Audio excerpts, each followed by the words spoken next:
জীবনে ভালো থাকতে চাইলে ৬টি কথা মেনে চলুন।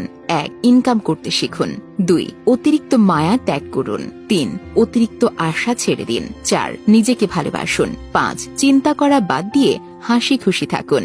৬. নিজেকে সময় দিন। কিছু মানুষকে ৯৯ দিন উপকার করতে পারলেও যদি একদিন উপকার করতে না পারেন তাহলে সেই একদিনই মনে রাখবে, আগের ৯৯ দিন সে ভুলে যাবে। মানুষের নিজের বলতে কি আছে? জন্ম অন্যের দান, নাম অন্যজনের দান, শিক্ষা অন্যজনের দান, রোজগার অন্যজনের পয়সা, শেষ যাত্রা অন্য কেউ নিয়ে যাবে। আসলে মানুষ বড়ই আজব প্রাণী। ডুবে গেলে জলকে দোষ দেয়, আর হোঁচট খেলে পাথরকে দোষ দেয়। কর্মের দোষ ভাগ্যকে দেয়, কিন্তু নিজের ভুলটা কোনোদিনও দেখতে পায় না। যদি ভুলেও কখনো গর্ব হয় এই ভেবে যে আমি ছাড়া পৃথিবী অচল, তাহলে দেওয়ালে টাঙানো পূর্বপুরুষদের ছবির দিকে তাকান। তারা নেই বলে কি দুনিয়া থেমে আছে? ৮৪ লক্ষ প্রাণীর বাস এই পৃথিবীতে। মানুষই শুধু রোজগার করে, বাকি প্রাণীরা কিন্তু অনাহারে মরে না। আর মানুষই একমাত্র প্রাণী যাদের পেট কখনো ভরে না। যে দেশে জুতা বিক্রি হয় এসি রুমে আর বই বিক্রি হয় রাস্তার ফুটপাতে, সে দেশের দুর্নীতিবাজ থাকবে ৫ তলায় আর গুণীজন থাকবে গাছতলায়। এটাই তো স্বাভাবিক। ৪টা বিষয়ে কখনো লজ্জা পাবেন না। ১.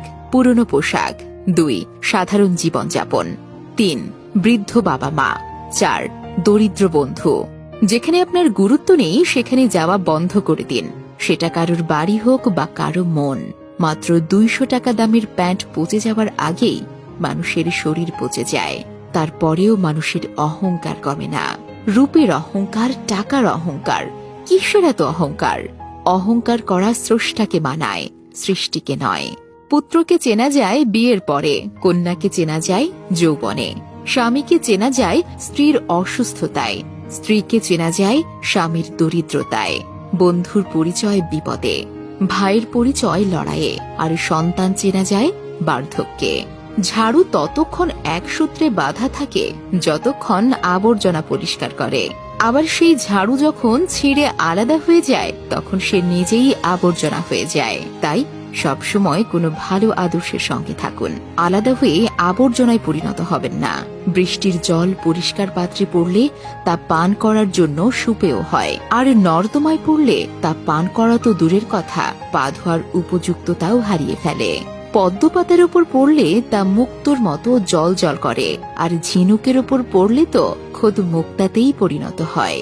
জল কিন্তু একটাই, তবুও তার সঙ্গীর কারণে এত পার্থক্য। তাই তো বলা হয় সৎ সঙ্গে স্বর্গবাস, অসৎ সঙ্গে সর্বনাশ। অতএব ভালো মানুষের সঙ্গে চলার চেষ্টা করুন, আপনিও ভালো হবেন।